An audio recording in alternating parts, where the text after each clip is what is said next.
ចឹងទី4គឺជា anonymous function anonymous function នេះគឺជាប្រភេទ function ដែលមានឈ្មោះហើយតែងតែប្រើវាសម្រាប់ callback មកវិញអញ្ចឹងនៅក្នុងហ្នឹងគឺយើងសរសេរខ្ញុំមាន example មួយជា set interval ជាមាន set timeout ខ្ញុំនឹងលើកយក set timeout អញ្ចឹងឥឡូវនេះយើងប្រើ function ហើយយើងបិទចេះតោះខ្ញុំឲ្យ100 second វានឹងធ្វើអីមួយចឹងទៅ console.log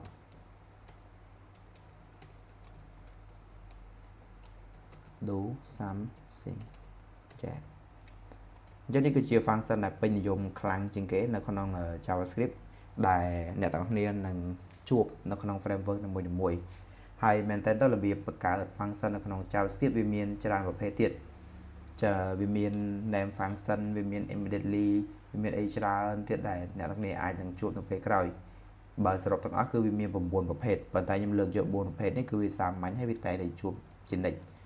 អញ្ចឹងវីដេអូនេះខ្ញុំមានតែប៉ុណ្្នឹងទេអ្នកនរគ្នាសម្រាប់អ្នកដែលអត់ទាន់ចុច Subscribe Channel ខ្ញុំបើសិនជាចាប់អារម្មណ៍ទៅលើ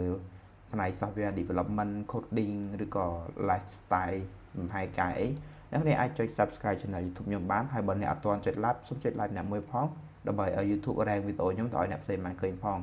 ហើយវីដេអូយើងគឺមានតែប៉ុណ្្នឹងទេអរគុណច្រើនជម្រាបលា